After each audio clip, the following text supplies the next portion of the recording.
That means You got the ability to make a it decision. would be interesting. Which, Get a master's in social work. I don't know. I'm quite sure that all the different things she wants to do. She took, like, she did AmeriCorps right after college, and then got jobs and worked in the school system. So my wife's a licensed clinical, so she sort of is falling in that. She's cool. Come by nature. what do you think of Ken? Did you do? Good to see you. You doing okay? Yeah. Good. I wish we could have helped out. Short stint for me here, but I'm ready to roll.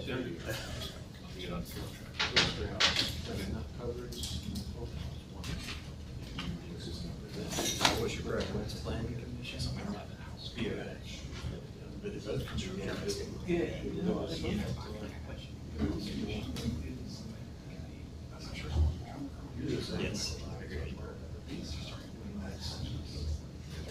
Yeah.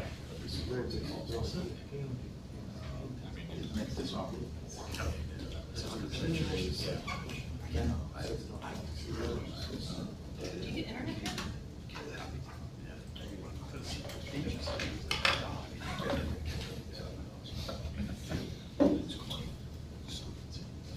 I'm still having fun there. Yeah, I hope you're rolling some I'm dealing with just things that aren't capacity.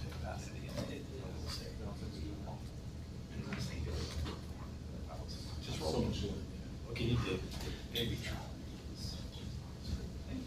Hello? So you know. Doing great, how are you? Good.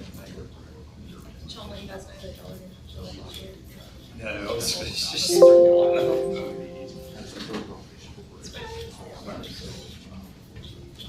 Hey guys, before we start, since there's not a chair or a vice chair here, I'm gonna open the meeting and read the statement. And then the first order of business will be to elect an acting chair for the meeting. And then I'll pass the gavel over and then y'all can go through the rest of the agenda. Okay. If y'all wanna talk about that amongst yourselves before we start, you're welcome to. Not it. Right? Yeah. You've been there longer? You've served on the board before that. It doesn't really matter to me. It's fine. We're gonna let that happen. Yeah, I know, that's why I'll do it. We'll make motions. We'll sit there. Yes. One might have to- Yes. No one's everyone's like staring down. We'll make Okay. But I think it's, if you're gonna do the whole opening part, I'll read is the there, service. is there anything else that I really need to do? No, you can run the meeting. Okay, yeah, that's fine. Take it, Make sure y'all go through your findings of fact. approval of minutes, go through the findings of fact, Okay. motion, second, all the general fund stuff. All right, that sounds Okay. good. If anything's missing, I'll try to pipe up and say it, and if I miss it, Kevin will hit me. Okay. Then I'll fix it. That's the plan anyway. Well, then I'll hold on to this. Yeah. Do you have the cheat sheet on how to do it? There used to be a cheat sheet. That was the easiest part. That'd be awesome if we had that. I think it's like evident in his head. Yeah. There used to be like, you just. Me, I'm just kinda like, I don't know, this just Mm. seems wrong. Like, okay. Yeah. We'll make it. Yeah. Sounds good. Okay, so we ready? Yep. All right. Turn this on. That's step one, right?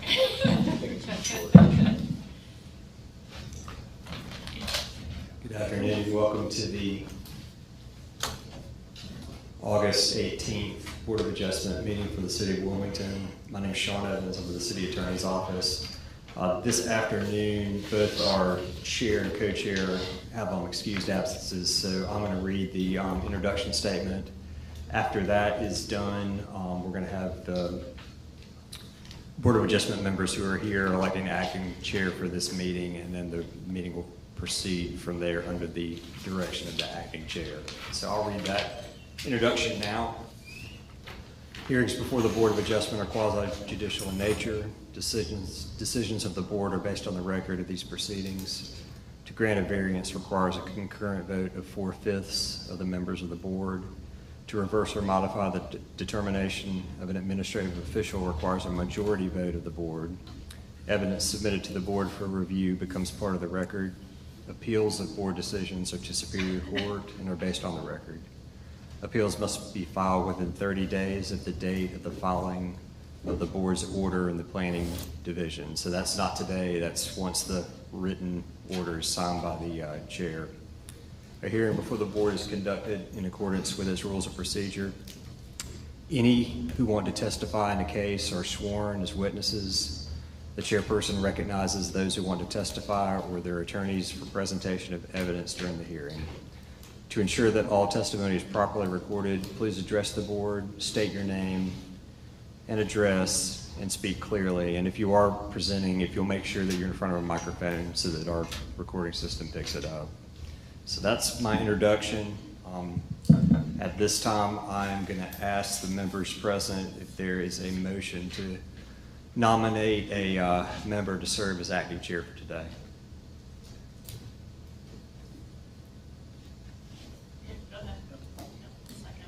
Who's willing to? So there's a motion for Mr. Johnson to serve as chair. Is there a second? Second. All in favor? Aye. Any opposed? Ayes have it. Mr. Johnson. Thanks, sir.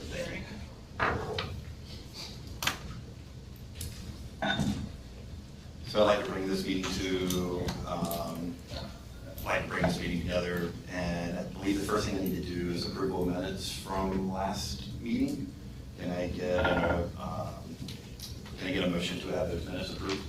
Motion to approve minutes is presented. Second.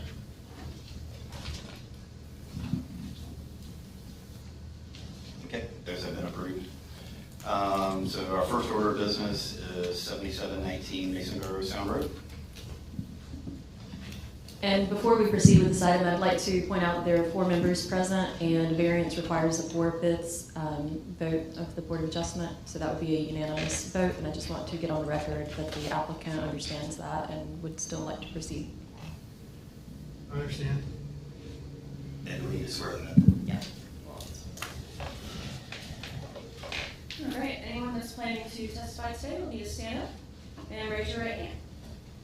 Do you swear that the testimony you're about to give is the truth, the whole truth, and nothing but the truth? All right, thank you.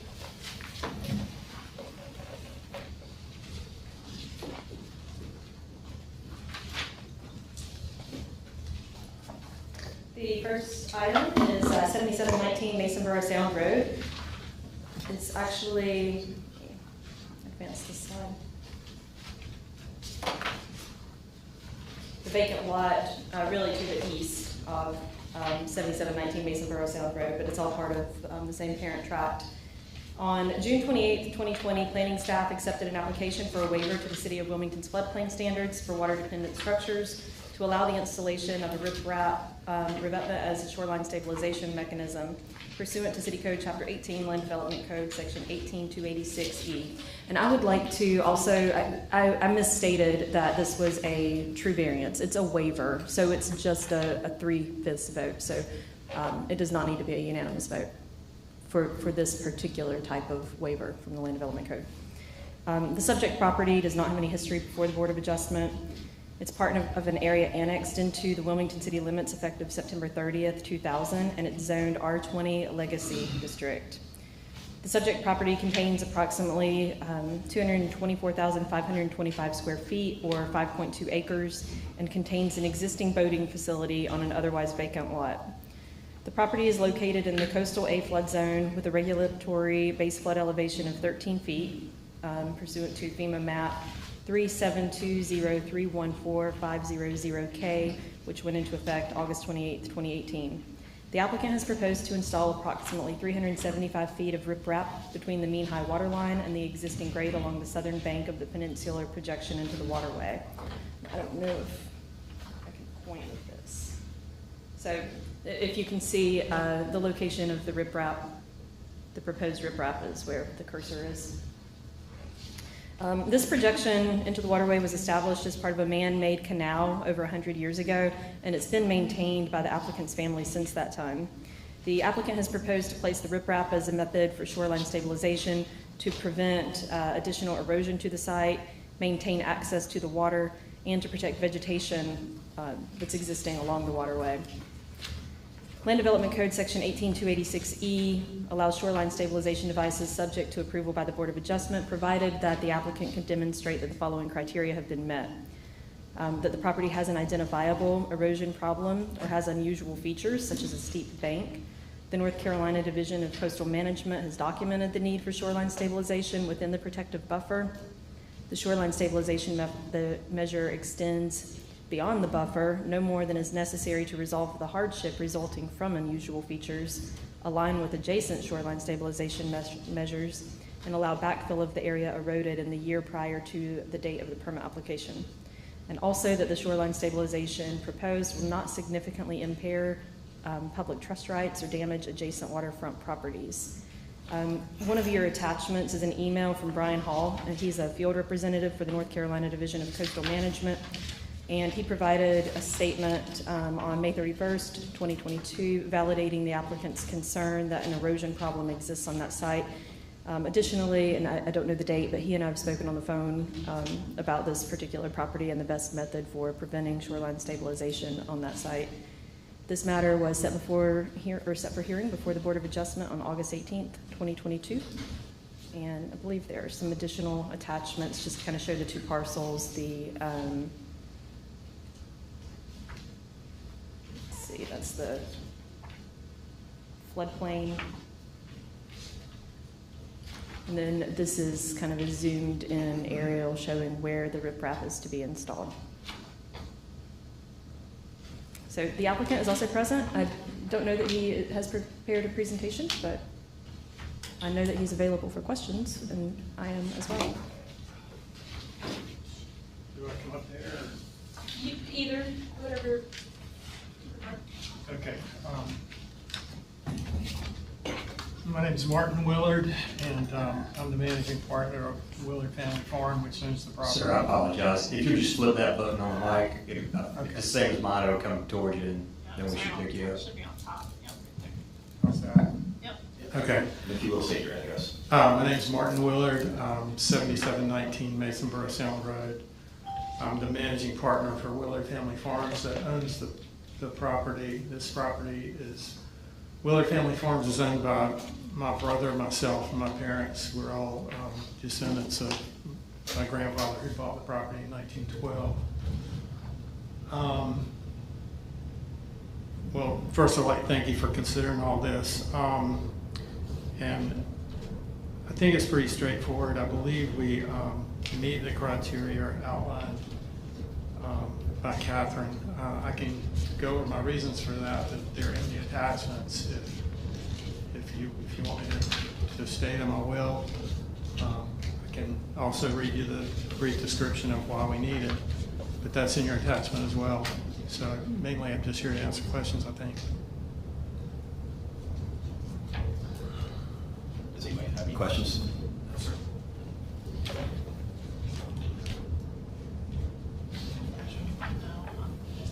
Okay, thank you so much. Is there anybody here from the public that wants to comment on this project as well?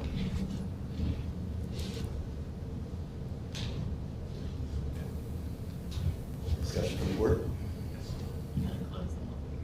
Or I guess I'll close the public hearing. It seems like everything falls in line. Being the case, I'll make a motion for approval of item number 1 involving 7719 Masonboro Sound Road. I'll second. We have a second. All those in favor? All those in favor? Aye. Aye. Thank you. Thank you very much.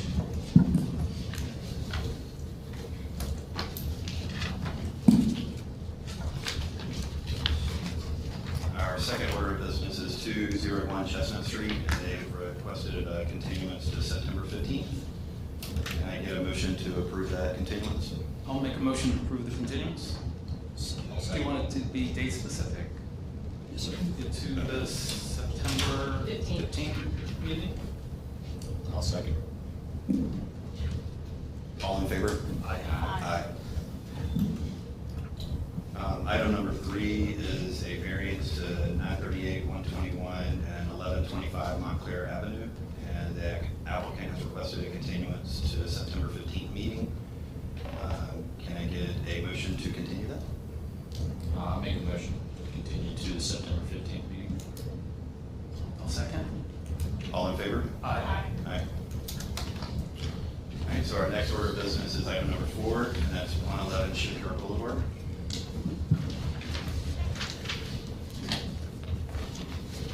Right, good afternoon, board members. This is the ABB 9822, request for a variance at 111 Shipyard Boulevard. On July 6, 2022, planning staff accepted an application for a variance to the allowable distance from the building for a wall sign for a property in the light industrial district pursuant to City Code Chapter 18, Land Development Code Section 18389A. The subject property has no history before the Board of Adjustment. Subject property is part of an area annexed into the city limits effective December 27, 1964. Subject property is approximately 56,884 square feet or 1.3 acres and contains a commercial building. Pursuant to Land Development Code Section 18389A, wall signs shall be mounted parallel to the building to which they are attached and are allowed to be a maximum of 18 inches from the building, which the proposed sign exceeds. The applicant has requested a variance to Land Development Code Section 18389A, which allows a maximum distance from the wall of 18 inches and has proposed a distance of 45.5 inches, a variance of 27.5 inches. The applicant states in the application that the proposed wall sign is similar to existing signage within the city limits and would be keeping within the area. And this matter is set for hearing for the Board of Adjustment on August 18th, 2022. The Board of Adjustment in granting a variance shall find that the following 4 findings of fact required by North Carolina General Statute 160D 705 and City Code Chapter 18, Land Development Code Section 18615, Board of Adjustment have been met by the applicant. 1, unnecessary hardship would result from the strict application of the ordinance. It shall not be necessary to demonstrate that in the absence of a variance, no reasonable use can be made of the property. 2, the hardship results from conditions that are peculiar to the property, such as location, size, or topography. Hardships resulting from conditions that are common to the neighborhood or the general public may not be the basis for granting a variance. 3, the hardship did not result from actions taken by the applicant or the property owner. The act of purchasing property with knowledge that circumstances exist that may justify the granting of a variance shall not be regarded as a self-created hardship. And 4, the requested variance is consistent with the spirit, purpose, and intent of the ordinance, such that public safety is secured and substantial justice is achieved. I ask that this presentation and case summary be submitted into the record. I'm available for any questions, and the applicant and their agent is here as well. Thank you. Did you guys have anything to present? Sure, I'd like to speak on this, but I could. Yeah, first.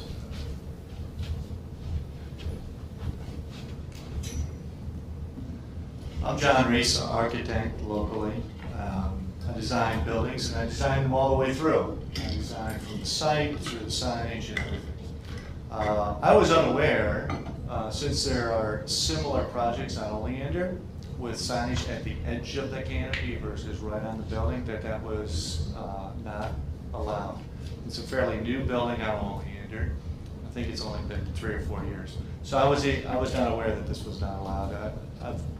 Being from California and all, I've done this many times, just brought the letters out on the edge of the canopy. They pop a little bit better. And this canopy's at an angle. It's completely a design, since I design things fully from the interiors through the exteriors, it's just a design element to bring it from within 18 inches to from 2 feet to 45 inches at an angle. The canopy's at an angle. See, and it's really a beautiful building. It's almost complete, and this is the last. It's set off by the sun. So anyway, that's my presentation. It's a complete design element that is existing on Oleander, and so I was unaware that it was not compliant. And I thank you for your time. Does anybody have any questions? Do we have questions for me?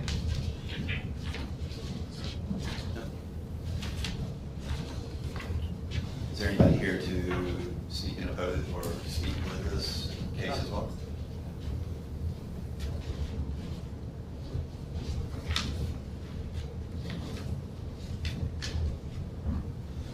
Thank you for your time. My name's Darren Martin. I'm with Casco Signs, in Concord, North Carolina. And we're the sign company for Mr. Reed. And as you can see in our application, we try to answer all of the criteria, but there's one other point that I'd like to make, if you would allow me. I don't think the signs that we're proposing are true wall signs, but I understand the reasoning for not having a wall sign that's going to extend more than 18 inches because it's going to look kind of unusual, and it can be a little bit top heavy and dangerous. It may pose a risk of falling off the wall. But these are more canopy signs. And with canopy signs, we find that it's more effective to push them out towards the front of the canopy, because if foot traffic comes up, if the sign's mounted on the wall, the canopy is going to block the signs. You're not going to be able to see them. So that's why we would put it on the canopy the way that it's located.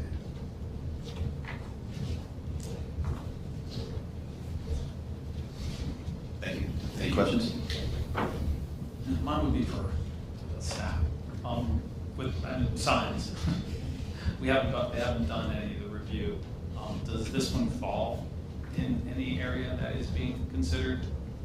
We are reevaluating the where and how canopy signs are allowed, and I do agree with the applicant that this should be considered a canopy sign rather than a wall sign. And so that gives some leeway in that, the size and what we need to do. I think that right now the staff is just more trying to clarify how things are classified, but it is possible that we would consider allowing larger canopy signs than we do in our current code. So do we have any examples of any similar in that area? I see the Oleander, but that's not the same area, right? I don't know that we have really a lot of examples to bring forth in industrial areas. It is more of a,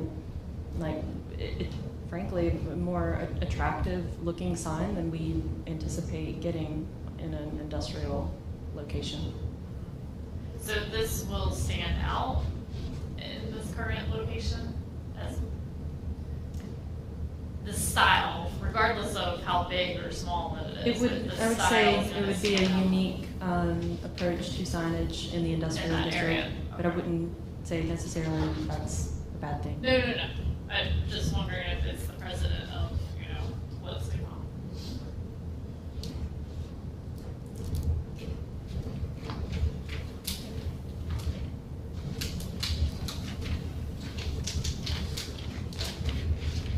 Mr. Chair, do you mind closing the public hearing? Yeah, sorry. Thank you. I'm going to close the public hearing.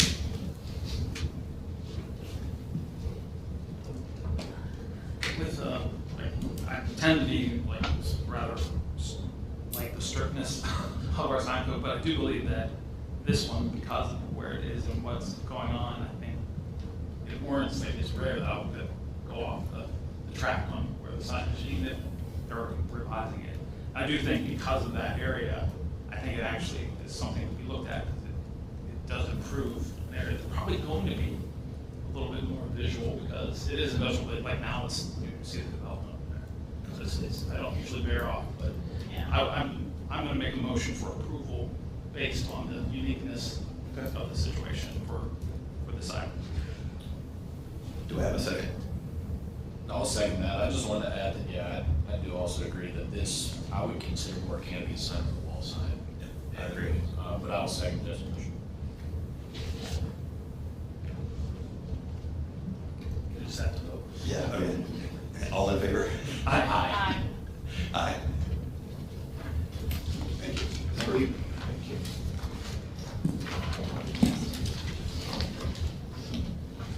Our next order of business is 1112 Colonial Drive, and this applicant has requested a continuance to the September 15th hearing date. Can I get a motion to move this? I'll make a motion to continue to the September 15th meeting. All in favor? Aye. Aye. The next one is 411 South 2nd Street, and they've asked for a continuance to the September 15th date as well. Can I get a motion? Make motion to approve continuance to September 15th. Okay, all in favor? Aye. And were you here on? I'm just kidding, listen. Oh, okay. Just wanted to make sure. I have property, here the Grace Project. Okay. And I wasn't sure what it was, but I just wanted to come and see as well. Okay, no worries. Thank you. Oh, yeah, no worries. How do I go about the other business? Do I just make a motion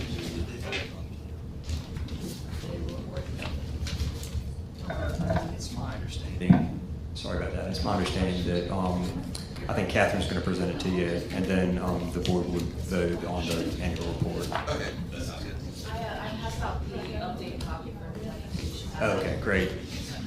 Thanks, Katie. The annual report is a document that's provided to the city clerk and city council for all of the boards and commissions that are in the city, just as kind of an update to them on what we're working with here. Just to briefly go over it a little bit, we have some new board members: Jeff Johnson, Scott Monroe, Jeff Hubbis, kind of new. He's a recycle, I think is what they call it in the military. We lost our chairman, Jack Pollock. He moved to Planning Commission late last year. And Patrick Moore was appointed chair subsequent to that, with Mark Saunier as vice chair. We also had Graham Mitchell appointed as an alternate earlier this year. We have quite a long list of members, as you can see in section 2. Your support staff is listed out there, and that's really, you guys all know that stuff. It's just really for the city council and clerk to track. During this fiscal year, we had 41 variance requests and 10 appeals. Of those, 27 of the variances were granted, 2 were denied, 4 were withdrawn, and Mike might be going out. 8 were continued to the next fiscal year. So, wow. Of the 51 cases that were scheduled for hearing before the board during that year, 10 were appeals. 1 appeal and 4 variances were withdrawn or settled prior to going to hearing. 6 are ongoing, and in all other instances, staff's decision was upheld on appeal or it was settled. The types of variances that were considered dealt with accessory structures, including pools, access requirements like private access easements, floodplain and conservation resource regulations like elevations and encroachments and whatnot, dimensional requirements, so setbacks, that sort of thing, shipping containers, that one was kind of a one-off, and 2 fence cases. And parking, and as you know, because of the new land development code, I think we're seeing a whole lot more sign variance requests, 1 for a drive-through and 1 for tree preservation. The Historic Preservation Commission was appealed twice during that period, and the board upheld their decision in both instances. One of the HPC appeals was because the HPC granted a variance to allow demolition of a parcel and granted a substantial waiver of the city's 1-year stay of demolition, and the board upheld the HPC's decision in that case. And the other one was the HPC denying an after-the-fact certificate of appropriateness for siding and roof alterations. That one's still, actually, there was a subsequent appeal to that to Superior Court, and it was just dismissed earlier this week, Tuesday, I believe. Melissa took that one to court. During the year, we had 12 total meetings, which is all of them. And then the final thing in your annual report just goes through the attendance record. I won't go into further detail about that. Do you have any questions? You will need to, if you want anything changed or you think something's incorrect or needs to be added, we will be happy to do that prior to sending to the clerk. But if you are all okay with what's in this package, then feel free to make a motion to approve it. And I will also add, our urban designer is taking a look at it to potentially reformat it, but it wouldn't change any of the content, just the formatting. Do I have a motion to approve? I'll make a motion to approve. I'll second. All in favor? Aye. Aye. So I believe that's the last item on our agenda, and this meeting is adjourned. Nice. Excellent journey. Now they can all be that way, really. Now you're stuck in